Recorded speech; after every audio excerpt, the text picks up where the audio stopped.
Thank you for participating in the Ambulance Operations Response Plan Overview Training. The development of this training was conducted in conjunction with local, regional, and state partners and funded through the Houston Regional Catastrophic Preparedness Initiative, also called the Houston RCPI. The Houston RCPI is part of a Department of Homeland Security initiative to increase preparedness in the nation's largest urban areas. The Ambulance Operations Response Plan is one of 12 plans that support this mission of a coordinated approach to emergency planning in the Houston-Galveston Area Council region.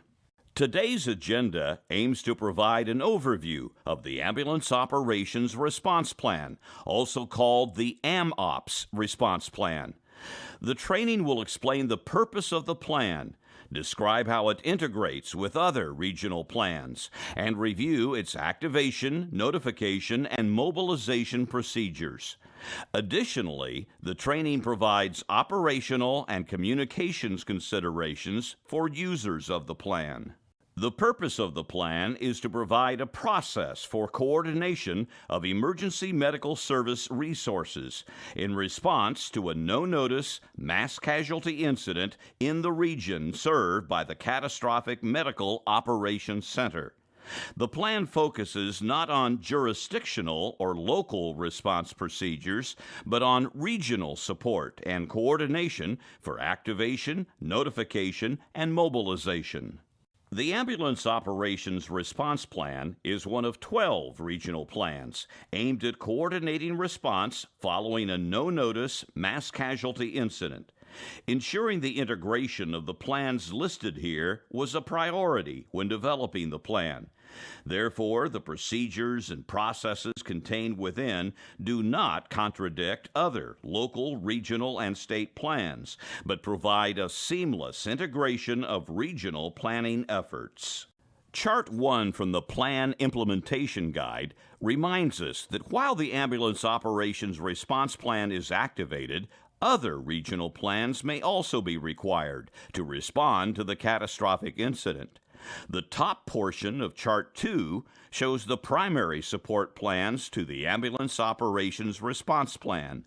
The bottom portion of Chart 2 includes the secondary support plans to the Ambulance Operations Response Plan, which may be activated to augment response to complex, multiple incident circumstances.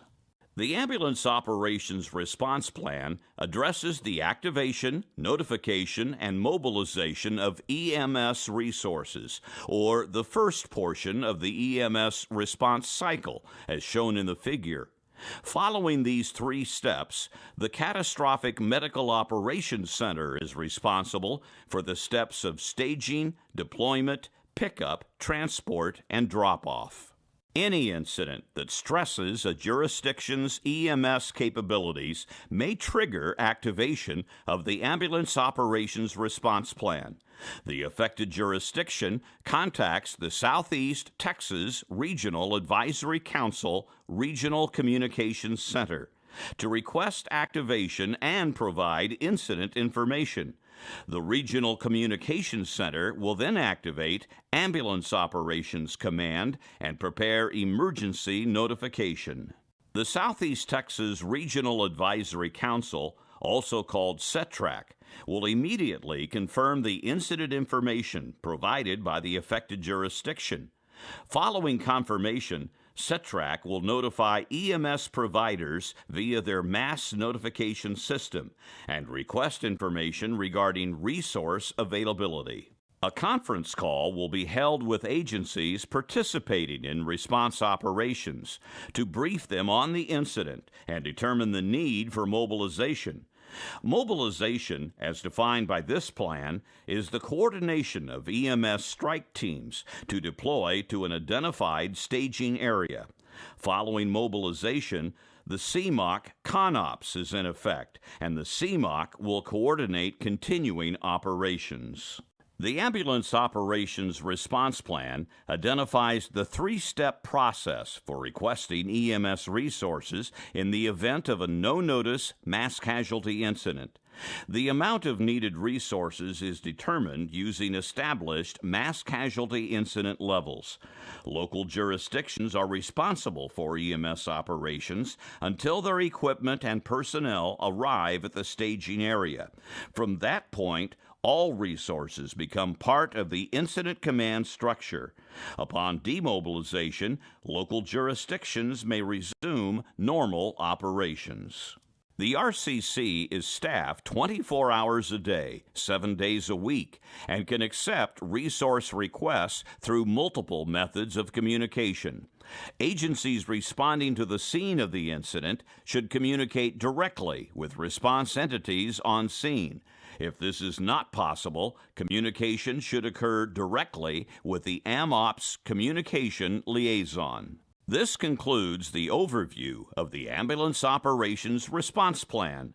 For more information regarding the Houston RCPI or questions about the Ambulance Operations Response Plan, please contact the agency listed on the slide.